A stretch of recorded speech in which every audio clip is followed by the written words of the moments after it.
ইসলাম ধর্ম ও অন্যান্য ধর্মের মধ্যে পার্থক্য হল, ইসলাম ধর্মে আল্লাহ তাআলা বলেছেন, তোমরা যদি আমি ছাড়া অন্য কারো ইবাদত করো তাহলে আমি তোমাদের সারা জীবন জাহান্নামের আগুনে রাখব। কিন্তু বৌদ্ধ, হিন্দু সহ অন্য কোনো ধর্মের সৃষ্টিকর্তা এই কথা বলেননি।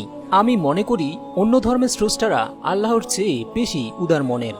আমার প্রশ্ন হলো, কেউ যদি আল্লাহর ইবাদত নাও করে এতে তো ওনার কোনো ক্ষতি হবে না, তাহলে উনি কেন মানুষকে জাহান্নাম দিবেন? এটা তো অহংকারের মধ্যে পড়ে। আল্লাহ এত অহংকারী কেন? কিন্তু আল্লাহ তো মানুষের ঊর্ধ্বে, ওনার তো অহংকার থাকার কথা না। একবার দুবাইয়ের এক প্রশ্ন উত্তর পর্বে জাকির নায়েককে এক হিন্দু ছেলে এই প্রশ্ন করেন। প্রশ্ন শুনে জাকির নায়েক বলেন, ভাই, এটি খুবই কৌশলী ও চমৎকার একটি প্রশ্ন। আপনি আমাকে একটি নতুন প্রশ্ন করেছেন, আমি এর উত্তর দিব।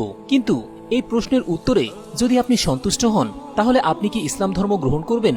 উত্তরে ছেলেটি কিছু বলার আগেই জাকির নায়েক বললেন, ভাইটি আমাকে আগেই বলেছেন তিনি পাবলিক প্লেসে ইসলাম গ্রহণ করবেন না।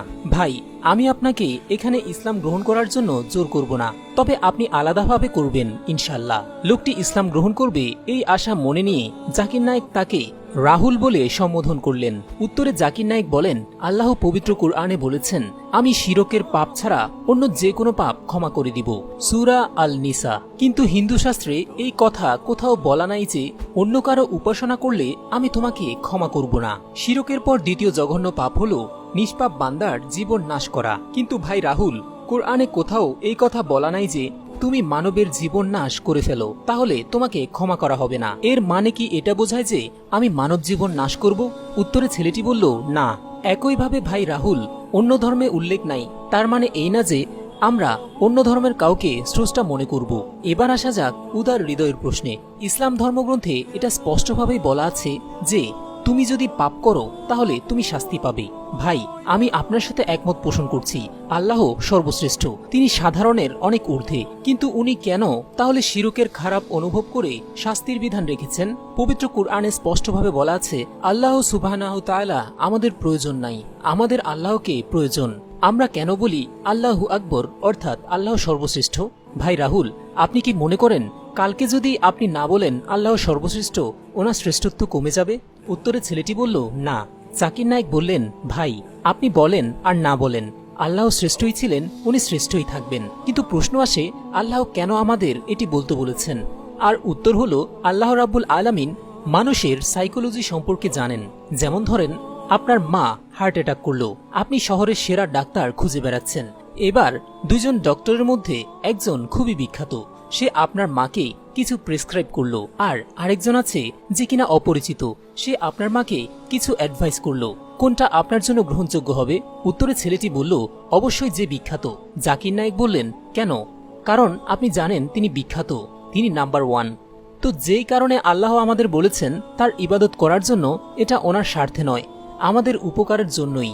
কারণ যেই সময় আপনি ওনার ইবাদত করা শুরু করবেন ওই সময় থেকেই আপনি ওনার উপদেশ অনুসরণ করতে থাকবেন। সুতরাং একইভাবে আল্লাহ উদার মনের, কিন্তু মাঝে মাঝে আল্লাহর বান্দার উপর কঠোর হওয়ার মাধ্যমে ওনাকে উদার হতে হয়। উনি কেন শাস্তি দেন? শাস্তির মাধ্যমে উনি উপকৃত হন না, আমরাই উপকৃত হই। আল্লাহ আমাদের ভয় দেখান কেন? যদি তিনি শাস্তির বিধান না রাখতেন তাহলে তো আপনি অবাধে খারাপ কাজ করেই বেড়াতেন। আল্লাহ বিভিন্ন মানুষকে বিভিন্নভাবে বোঝানোর চেষ্টা করেছেন, কাউকে লজিক আর কারণ বুঝিয়ে, কাউকে ভয় দেখিয়ে, কাউকে শাস্তির কথা শুনিয়ে, আবার কাউকে পুরস্কারের কথা শুনিয়ে।